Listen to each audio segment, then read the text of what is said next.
Thank you. Well, I have this presentation for this afternoon. What time? 4:30? For this 4:30, we'll be having another presentation. I'm not going to go through the whole presentation with you. I'm going to go through a portion of it. I'll go through the beginning part because it introduces myself and lets you get to know me a little bit. I just touring today. That's my wife, Michelle. She'd been here, but she just did a tour of the middle school, and she did a tour of the arts department at the high school. We've been married for 16 years, and we live in Avon. She is a special ed teacher at Lakewood High School, and she has been doing career assessment. And career assessment's done through the West Shore Vocational District, and she services Westlake, Bay, and Rocky River, as well as Lakewood. So she's been coming here for the past 7 years doing career assessment, mostly with your students with disabilities. So she'll spend about 2 months at the high school. So if you see her walking around, that's what she's doing. That's our daughter. This is, we have 2 children, and it's a little bright. I don't know if you guys can see it. That's our daughter, Emma. She is a 9th grader at Avon, and her sport of choice is tennis, and that's me and her. But she likes to play tennis, but she loves the arts. She sings, she's in women's chorus, she's in a cappella. Even as a freshman, we're really excited. She did get a part in the musical. In Shrek, she's Pinocchio. And so that's really a great thing for her. Both of our kids, this is our son, this is my Evan page. They're both in the School of Rock. Have you guys you've heard of that? Yeah. Do your kids do that too? Yeah. That's a really cool program. I love the way that they teach the music there, where they actually play the music and play songs that the kids would enjoy. Both of them do that. They had a chance to play at the Rock and Roll Hall of Fame, which is really a thrill for both of them. Our son Evan is in 6th grade. His sports of choice, he likes to play football and lacrosse.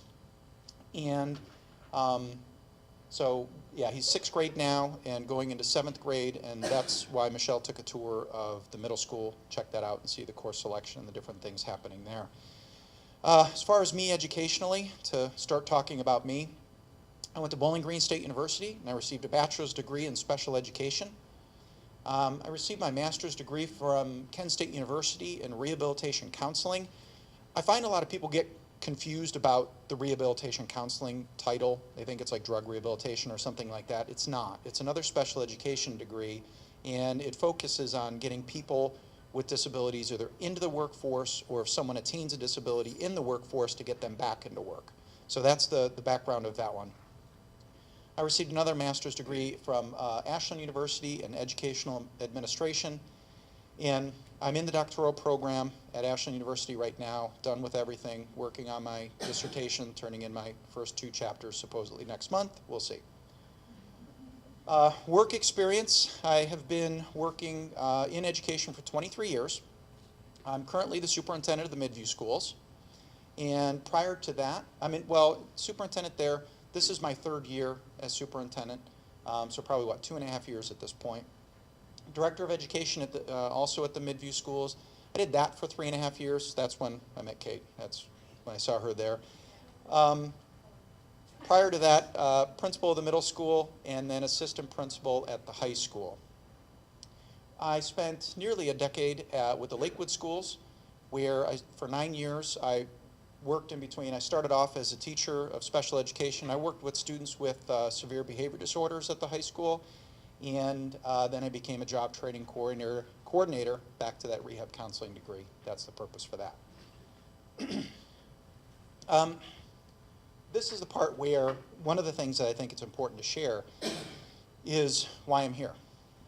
Why did I apply for this job? Why am I looking to do this? I really do enjoy what I do. I absolutely, positively love being a superintendent. It's the best job I've ever had in my entire life.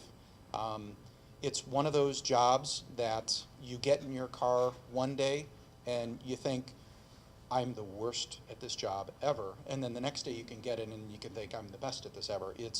And you can feel, we have 3,100 kids in our school district. And there are times when you get in your car and you go to drive home and you're elated. It's like euphoric, where you're like, I just made a difference in 3,100 lives. There's not many jobs where you could do that. I love it. When I look at Westlake, like I said, my wife has been coming into your schools for a period of time, and this job actually opened 2 years ago, and it was something that we really considered at that time, but it wasn't a good time in our life, and my wife looked at me and said, if that job ever opens again, you are absolutely going for it. And we agreed. This is not only a professional change for us, but it's a life change. We have family here in Westlake. We have friends here in Westlake. The church we've been members for the past 15 years is here in Westlake, and it's a move that we were looking to make personally. And when this came through, it was a situation where if this goes through, we're going all in. And so this would not only be something where I would be coming here as superintendent, but you'd get 3 additional Goggins in Westlake. So to the anybody high school in here? Any high school people? You love my daughter. Any middle school people? I apologize for my son. But I was a middle school principal, and that's the age. I told the secretaries when I was talking, the number one question we ask our son typically on a daily basis is, why? Why did you do that? So that's what we're looking at. I'm not going to go through this whole presentation with you. I think you probably want to ask me questions, so I'll get through that. To give you a framework, our friends at K-12, they have done a great job in this process, and what they've made really easy is they kind of set you up to where you don't come in and just start rambling about a bunch of things. They give you a few topics that they really want you to cover. One is Vision 2020. When you look at the 2020 educator, what should be happening or what would you like to see happening in the classroom at that time? Next one is leadership and student achievement, and then communication and engagement. To save time here, I really, unless you want to see the other part, I was planning on going through the leadership and student achievement. I think that would be one that's relative, because in that section, the question was posed to me, what's your first area of focus? And I think that would probably be the most relevant. But if you want me to back up into things, please feel free to. That's a report card. I don't know if you want to go through those. First area of focus. When I was at Midview, Kate knows I was the director of education. Prior to that, I was the middle school principal. So I spent time in the middle school and the high school. Even though I had good institutional working knowledge of 2 buildings, I didn't have good institutional knowledge of the 3 other buildings. And I've grown very close to the elementary school principal, and she told me, she said, when you got the job as director of education, I was very concerned because we had a secondary person taking over, and we were concerned that you were going to come in and start barking out to do this, this, and this. And she said, you didn't do that. And what I did was I went and I learned. I went through the building. I was there frequently, talked to the teachers, talked to the people, found out what was going on in there. The reason I was doing this, one of my biggest beliefs is in organizational culture. This is the backbone of what we do. If you want to have an excellent organization, you need to have culture, leadership, and strategy aligned. I have another slide that'll show it a little bit better. I define organizational culture as the way we do things around here. That is a reflection of your culture. It's your beliefs, your norms, what you pass on to new staff members as they come in. The way we do things around here is a reflection of our culture. Now, I look at it as the foundation. When you look at buy-in, student achievement, morale, a lot of it is based off the organizational culture. It's the foundation. We just built a new middle school. Played a great role in that I'm not going to get into. But we just built this middle school, and it's beautiful. It's state-of-the-art. It uses daylighting, so your classrooms are lit by sunshine. You get vitamin D all day long. It's fantastic. It got LEED Gold. I don't know if you're familiar with the LEED standards that received LEED Gold. It's a beautiful, beautiful building. What you don't see is that it's built on wetlands. So we had major issues with our foundation. To me, when you look at strategies or anything else, if the foundation of what we do is our organization's culture, just like in that building, If we wouldn't have created that foundation, it doesn't matter if it got LEED gold, it doesn't matter if it has daylighting, it doesn't matter how beautiful it looks, it's going to sink. And it's the same thing here. When you have that alignment between leadership, culture, and strategy, that's when you really start to take off. You can't have two of the three. I'll get into why. Here's the funny thing. I made that last slide, this slide here. I know it's not really good, but I made that. And then, of course, this morning, I Googled, I Googled organizational culture, and I found this one, and that was so much better than I made because it's so true. And, I was born in 1970, so the 1980s I was in my teen years, and so seeing Pac-Man just cracks me up. But this is really true. And organizational culture eats strategy for breakfast, lunch, and dinner. If you don't have the culture to support it, you're really not gonna, the strategy's not gonna work for you. The other part is organizational change will not happen without individual change. When you think about those things, I've had a lot of conversations with a lot of people, administrators, teachers, and everything. And when you sit down and you have a conversation with people, people always agree on change. But when you talk to a teacher, it's usually the change needs to come from the year before me. They'll want to give you a list of, well, if you're a fifth grade teacher, this is how fourth grade should change. And when you talk to administrators, this is how these people should change. In reality, the conversation should happen with all of us. I have to change. Because if I was to come to Westlake, not all of the things I did at Midview will transfer. I can't have the same answers. I can have the same process, but at the end, the answer may be different. So there are times where all of us need to adapt. There's some key components when you're looking at organizational culture. First one is don't assume that there's one design. One of the things that, I guess I'll get into it when I use my example. Open lines of communication, not just from the top down, but from the bottom up. It needs to go both ways. Educating effectively. If we're going to ask anybody to do something, not only do they need to know the content of what they're supposed to be doing, but the process in which it happens. It's not just knowing what to do. Oops, sorry. Involve employees and involve people relatively early. Because what happens if you plan for 3 months, 4 months, and then you bring the stakeholders in 4 months later, it's like they're walking into a conversation that's been happening for 4 months, and people really feel lost. The other part is, when possible, build incrementally. One of the things I did as director of education is just simply built a spreadsheet and sat down with everybody and said, what initiatives do we have happening throughout our district? And just put an X in the box. We had all the different areas staff listed, and then we went through, because what we wanted to make sure is that you have 5 initiatives happening with 3rd grade and no initiatives happening in 2nd grade. So if you see the build up there, because when you're asked to do 5 different things at the same time, you get overwhelmed. And when you get overwhelmed, you shut down. So one of the things that was really important for us, especially when we were looking at the change in the curriculum, is we had X amount of time to do it, so how can we stage it so that people aren't completely overburdened? You see that a lot in the elementary schools, because when you think about the structure of an elementary school, those are the teachers that at times are teaching multiple subjects. Unlike when you look at the high school, you could be teaching 1 or 2 subjects. So you really have to be mindful of how big of a shift people have to take within that time.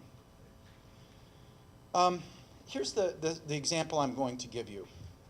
In special education, you're going to see me pointing to it because that's my wheelhouse. I have 2 degrees in it, and it's something, my wife's a special ed teacher and that sort of thing.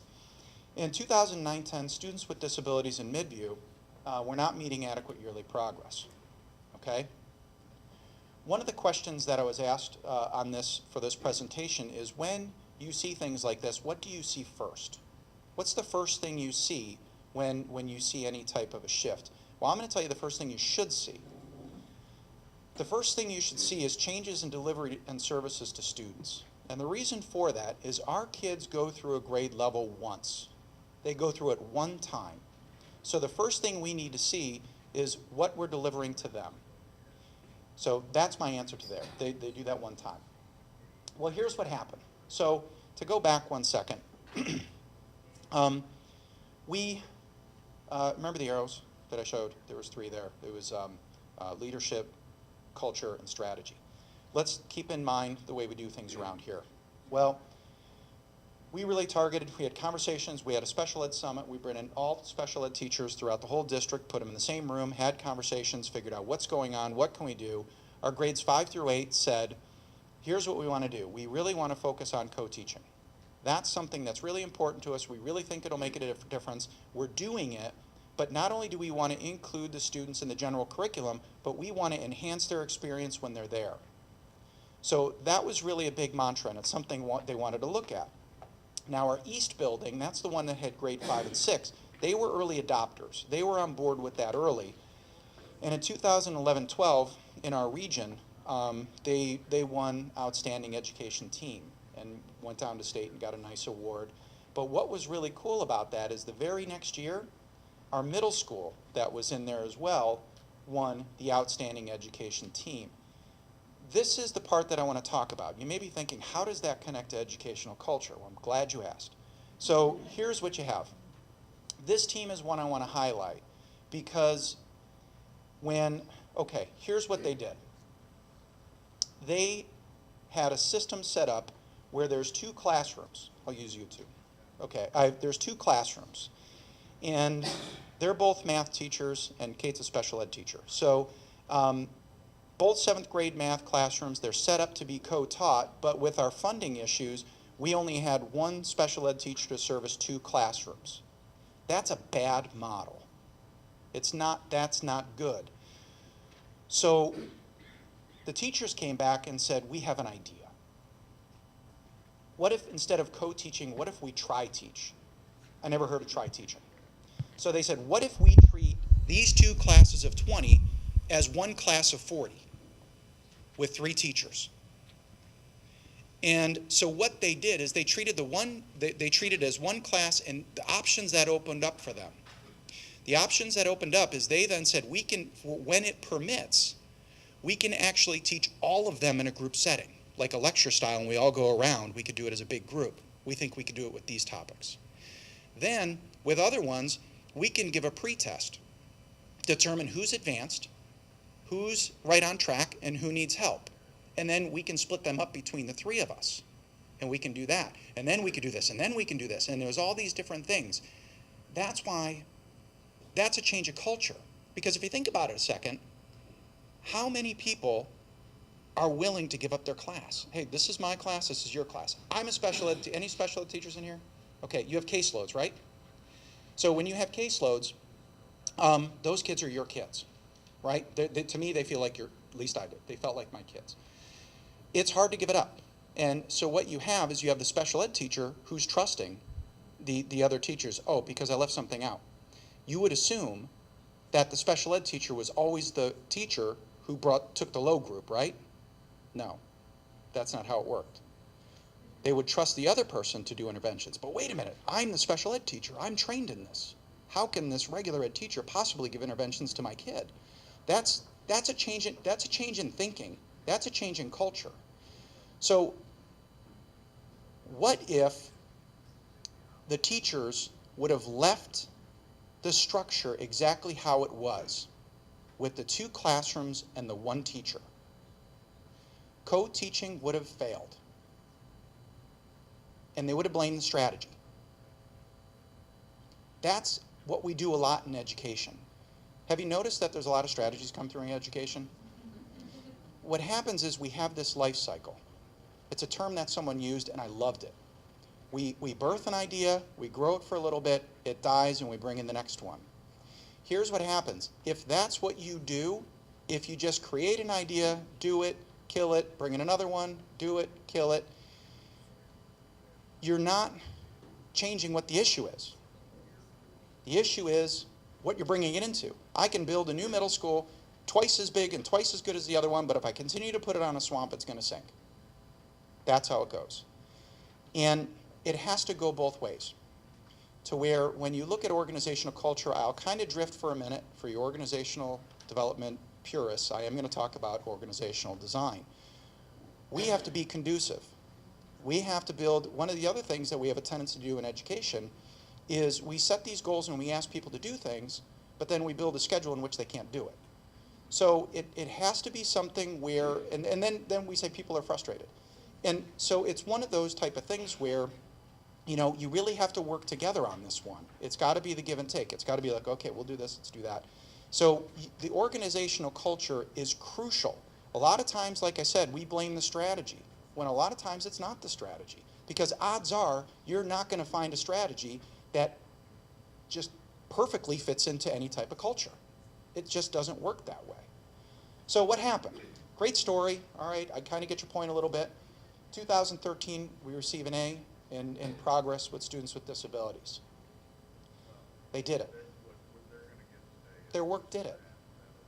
How does that make them feel? Did we have buy-in? Sure. Because they kept coming to us. Okay, this isn't working quite right, but if we do this, this, and this. If I would have given it to them, they would have walked in and said, listen, great idea, it's just not working. We have all these issues. I don't know what to do with it. How is their morale? How do you feel as the special ed teacher who's working with the advanced kids? It's one of those type of things where they did it. And we provided the opportunity for that to happen. That's the give and take. Oh, this is the other screen I have. I'm looking up and I didn't remember what I had here. Okay, great story. Works in special ed. What about the rest of the district?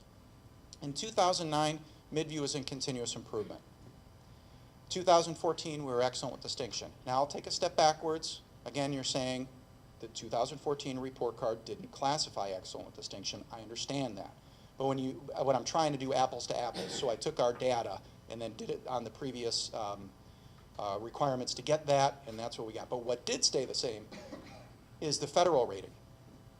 In 2009, our school district, Midview, was in district improvement when we went all the way up to independent. Okay, what about buy-in? We started a program that I was going to show the video earlier. You guys would have seen it if I had kept on the slide. We started a Project Launch program, which is a science-based program through Project Lead the Way. You guys heard of Project Lead the Way at all? Okay, well, there's different programs that you have within there. Our goal this year was to have full implementation in 3rd grade. Well, as it started building steam, we then had the 2nd grade teachers say, well, wait a second, you know, we want to pilot it. So we did get full integration in the 1st grade. We have a pilot running in 2nd grade. We have a pilot running in 4th grade. And 5th and 6th grade said, forget the pilot, we'll fully implement it. So when you really address these issues, it creates that environment for this to happen. Now here's the funny part. If you watch the video, kids are integrating technology. They're using Autodesk on an iPad. This is 3rd graders. They're talking about biomimicry, about using nature. Have you heard of that? Using nature to solve some of the world's problems or real life problems. That's where Velcro came from. I found that out. So, you know, they're doing all of these things. And one of the teachers said, wait a second, this would be perfect for my evaluation. So we're like, great, use it for evaluation because it's student driven, you're integrating technology, or you do collaboration, all of the different things in there. So we really get a lot of buy-in in the things we're doing. What about certain programs? Well, we had one of the things that we valued at our high school was our STEM programming. Our issue was we didn't have a lot of kids taking it. So we had 3 classes going in 2013-14, and we had 38 students total enrollment in that program. That was a real concern for us, but we believed a couple of different things. One, we believed the work that was happening in the lower grades, when they came up, they were going to be ready for this program. And another thing we believed is if we sent it away, because the other thing we could do is we could have sent it to our JVS, we didn't think our kids would take it. We thought to do the drive there, and we also felt this was a foundational course for the rest of our STEM programming. So we went from, in 2013-14, to 38 students participating to 104. On top of that, we wrote a grant and got a biomedical program that brought in another 40 kids. So we have over 140 kids participating in the STEM program. So it's really pretty good. That's where I'm going to stop at this point. At this point, I'll open the floor and let you guys ask me any questions you have. Okay, wait, I take it back. You can ask me nice questions. Go on. Yes? not touching it. I'm like, delete that.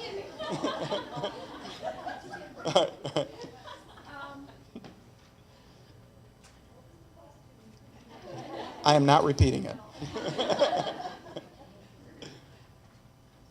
sure you've done your homework about coming into Westlake, Mhm. and what is the biggest issue that you think you will be confronting, and how do you think you're going to remedy that?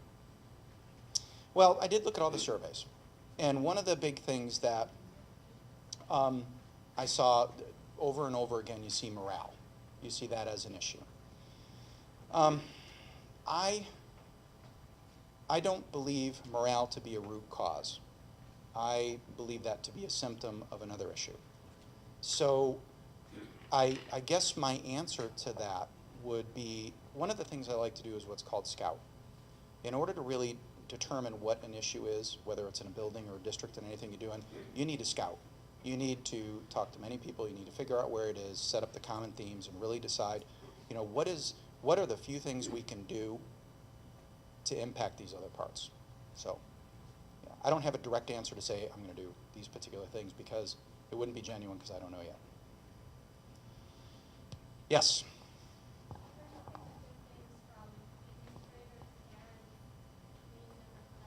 Mhm.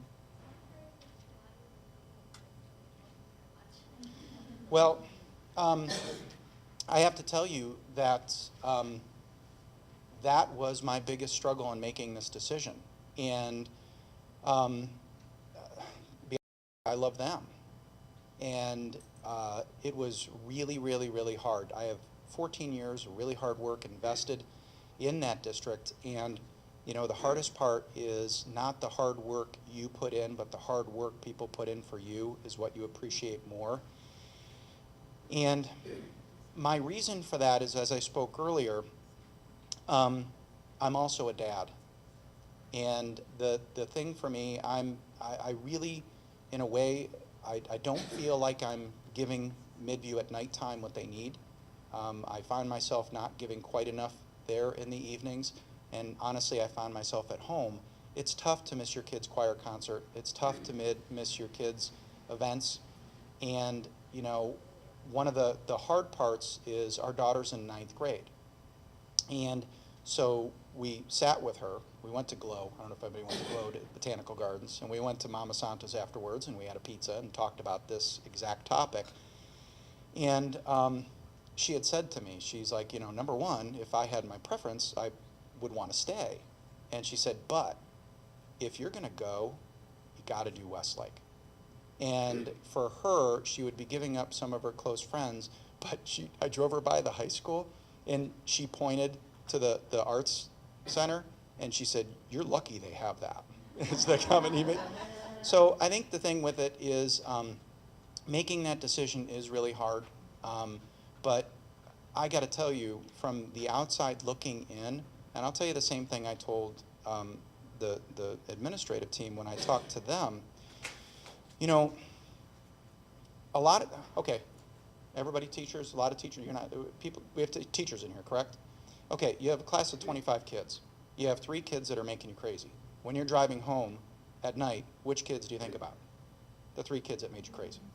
So it's one of those where I have conversations with people in Westlake, and one of the things that I've found very common is people would start with some negative things to say, like they got to get that out of the way. Okay, you have to know this, this, this, and this. But when you get past that, there's this awesome, this awesome, this awesome. I think you need to flip that. And when I think about this district, and you think about where you are with your achievements, it is fantastic. And I think it could be even better. And so the challenge for me, I'm a former SBH teacher. When somebody says there are issues with this, this, and this, I typically go towards that, like a moth to a flame, saying there's issues there. Well, okay, I can't wait to see how we could fix those. But I tell you, it was very, very, very hard to do that. But I did say, I will tell you, there's only one district I'm doing it for.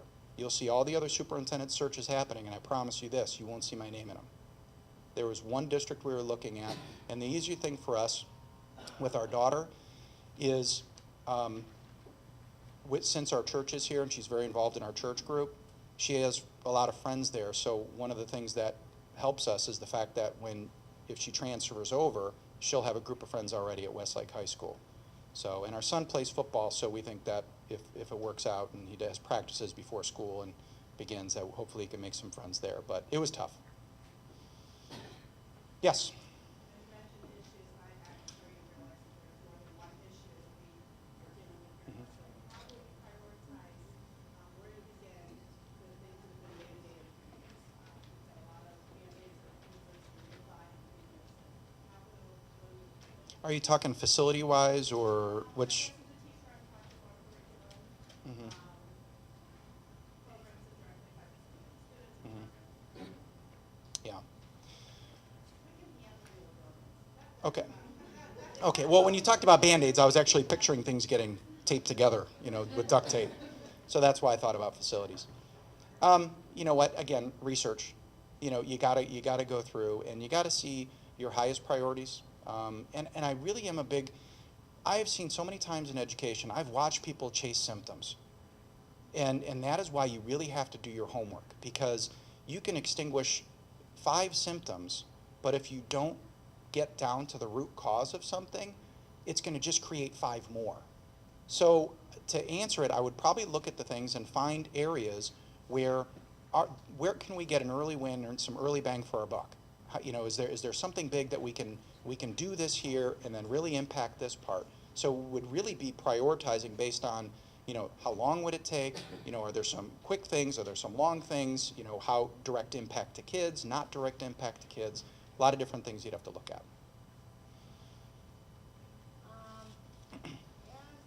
As a OC leader, I understand that you have Sodexo. For your kitchens, and you privatize your kitchens. Well, Correct. that's not 100% true.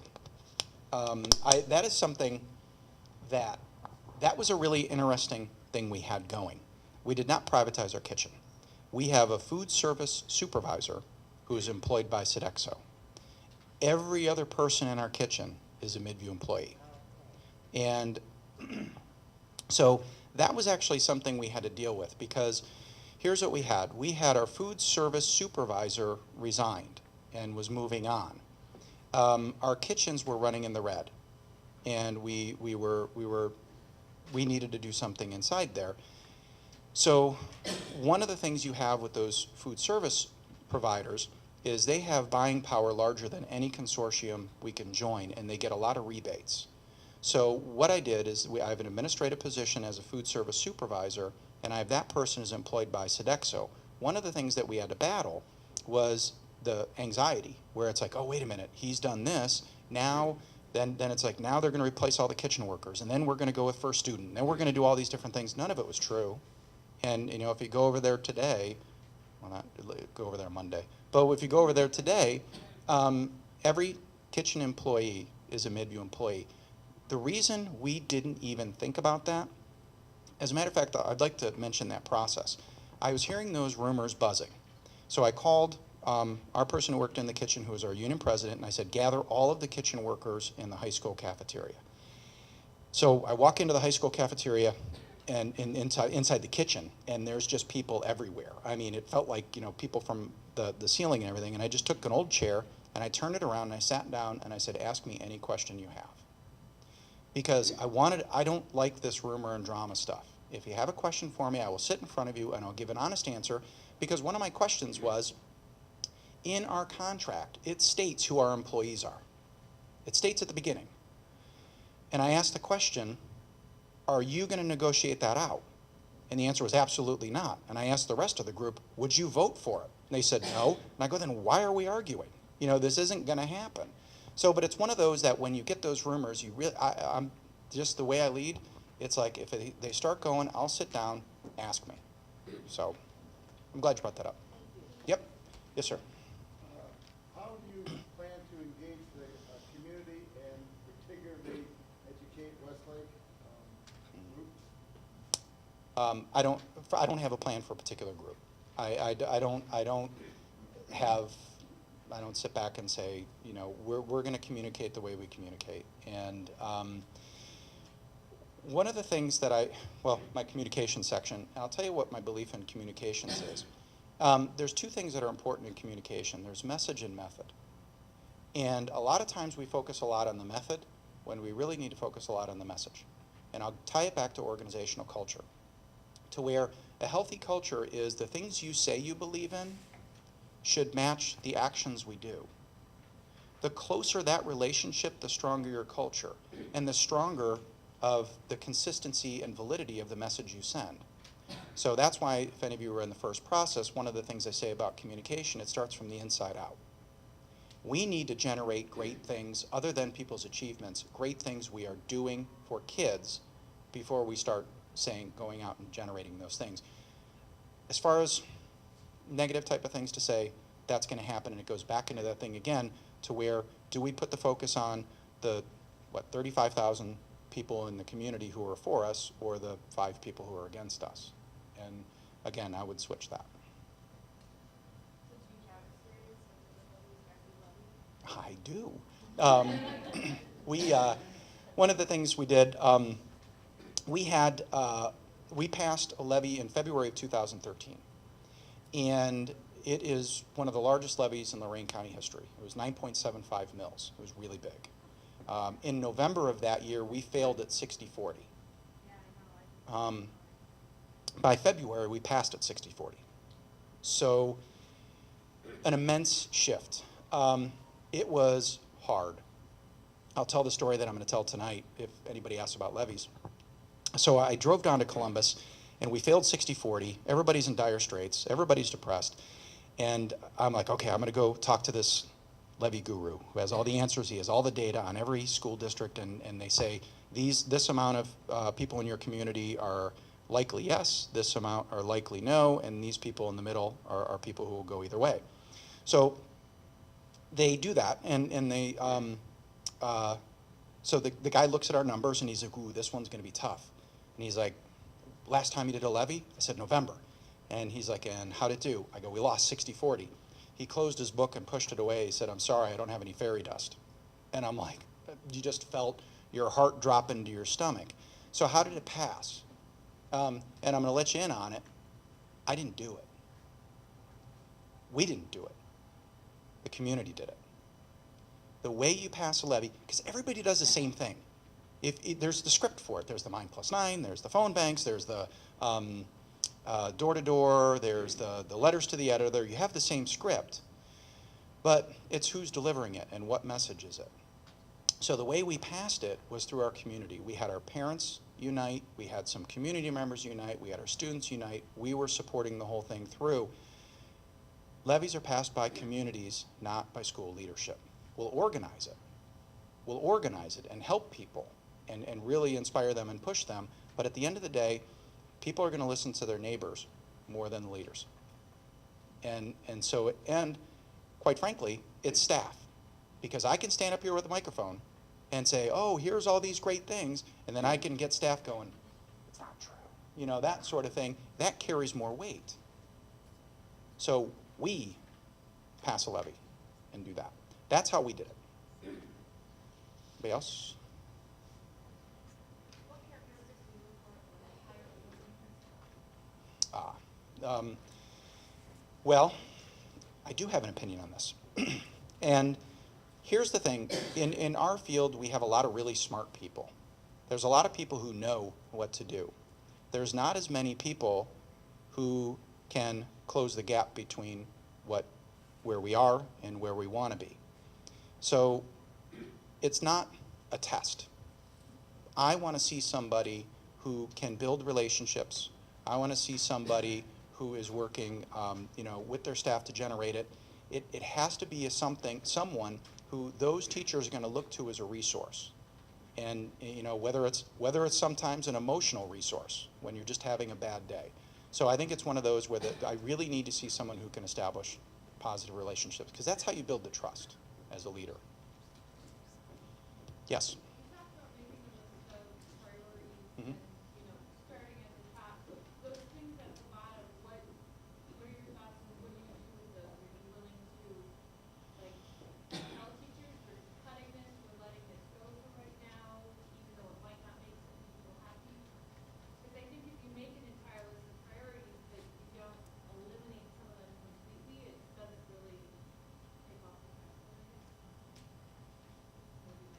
don't know, I'm trying to, it sounds like you're speaking in code.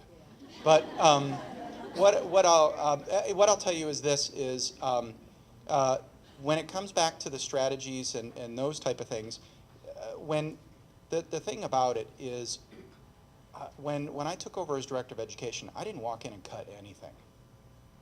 Because you don't just walk in and say, this is the strategy's fault, this is this fault. You really got to determine what's going on. And so I don't know. I mean, I don't know how long the list is, and I didn't mean to insinuate that there are things that are going to sit on the bottom of the list and never get addressed. You know, she was just asking about how I would prioritize things. So I don't plan on coming in and cutting anything. Yes. Going back to your story about the chai teaching, Mhm. having a district in continuous improvement, it's easy to convince teachers that something needs to change. Mhm. How do we convince teachers that something needs to change when the results aren't necessarily suggesting it? How do we foster innovation in a situation where we're already getting good results? Mhm. Well, that is a fantastic question, and it's one of the most difficult challenges in a school that's being successful. It really is. And how depends on the person. And I think some people are content with having a good district. And that is part of when you look at visioning and planning. When, good, I mean, I hope that's not where we are. I hope we're a school district that would want to then take the next step and say, yeah, okay, this is what we're doing now.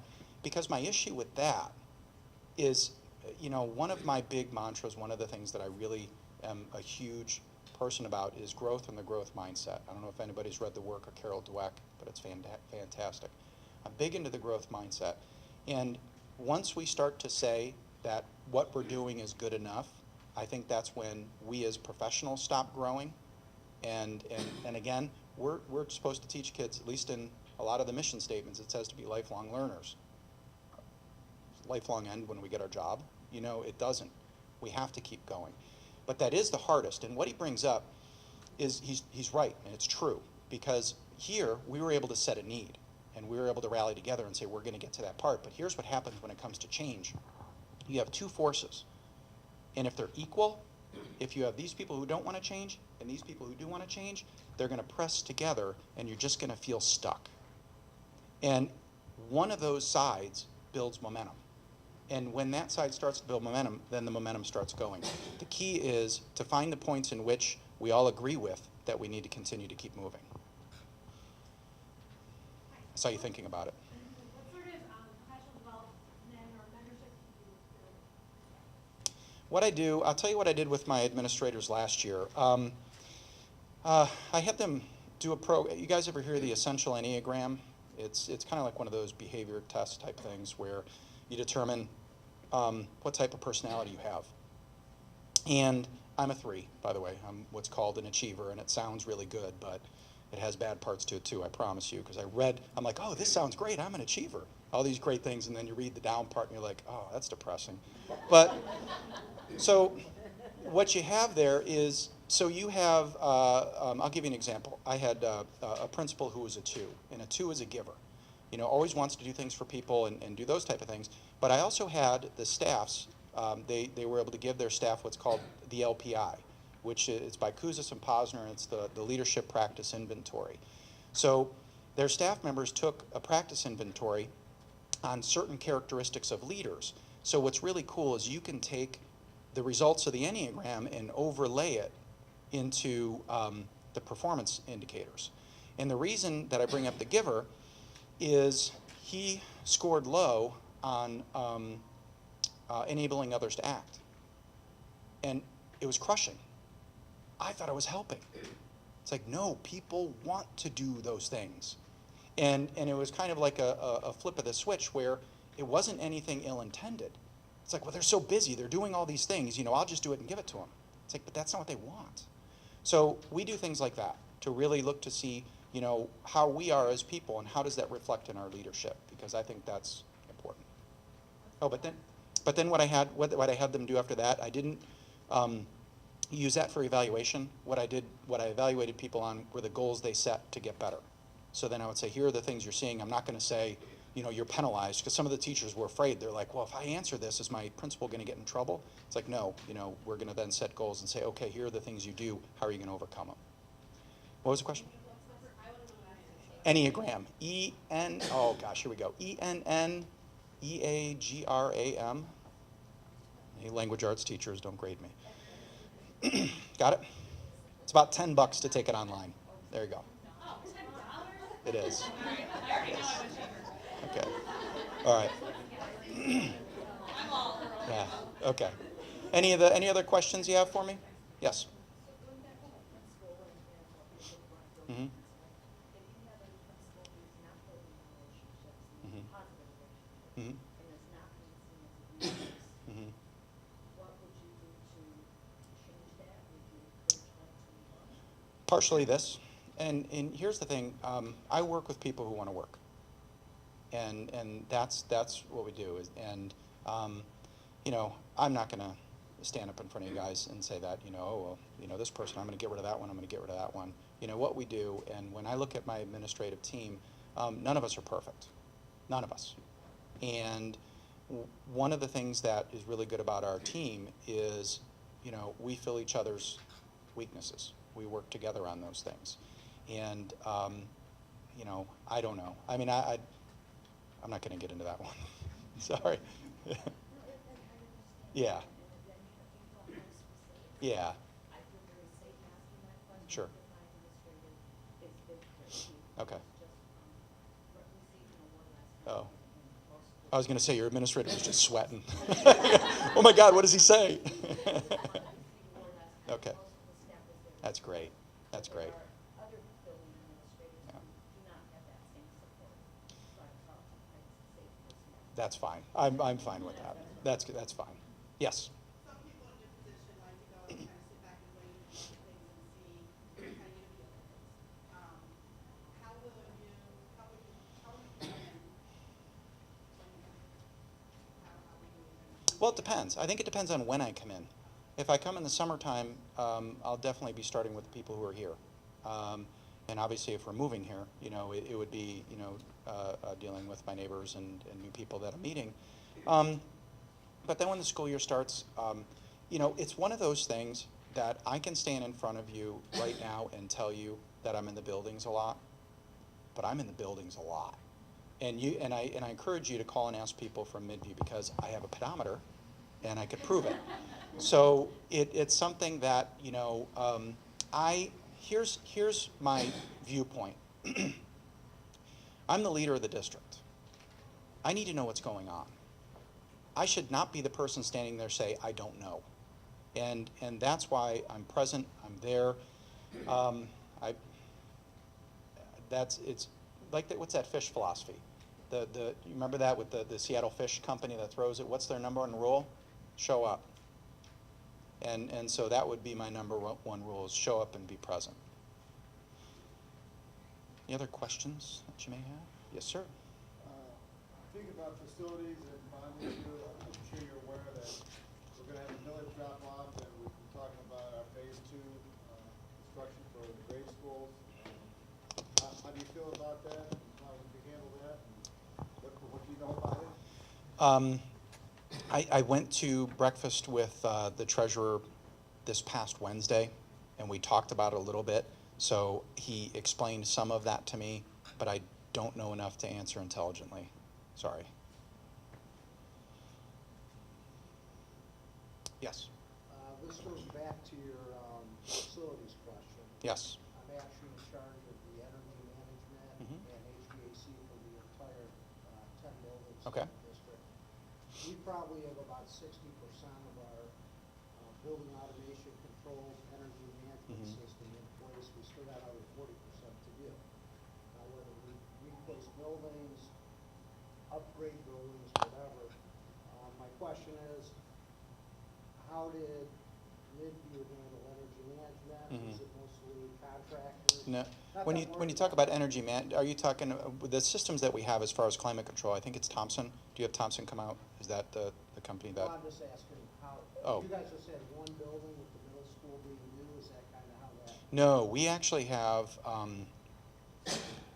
4 out of our 5 buildings are 10 years or less. Our middle school is only a couple years old. Our 3 elementary schools are about 10 years.